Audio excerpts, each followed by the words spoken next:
Mon travail de chercheur à l'ESTACA, c'est de concevoir de nouvelles méthodes de développement. Donc on a une partie qui est de la recherche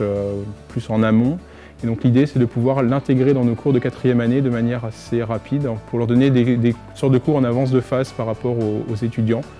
Le marché ne les a pas encore intégrés, mais ça nous permet de donner des cours sur des choses qui sont un petit peu en avance ou leur donner des notions qui seront plus tard, d'ici 5 ans, dans les systèmes embarqués pour qu'ils n'ont pas juste des connaissances techniques sur ce qui se fait actuellement, mais qu'ils ont aussi une vision sur des potentialités, sur des choses plus tard.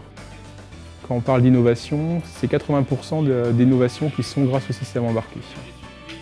La définition même du système embarqué, c'est un système qui ne va pas avoir de source d'alimentation permanente et qui va agir de manière autonome avec son environnement. L'affichage automatique des phares, par exemple, les systèmes d'ABS, les systèmes de contrôle de trajectoire, c'est-à-dire que si on mord par exemple sur la ligne blanche et dans les nouveaux véhicules, on va avoir le volant qui va se mettre à vibrer parce qu'il y aura une caméra qui aura détecté qu'on a touché une ligne et donc le volant vibre pour pouvoir se replacer normalement.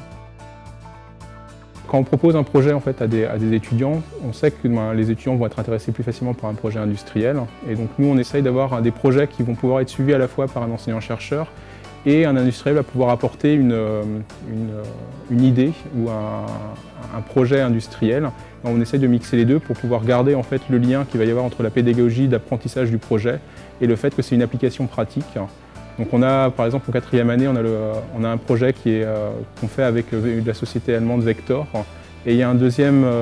partenaire qui est Advancy, qui lui fournit le modèle réduit, donc sur lequel ils vont pouvoir tester une application d'aide à la conduite qui est de suivi de ligne, donc pour placer le véhicule automatiquement entre une ligne à droite et une ligne à gauche.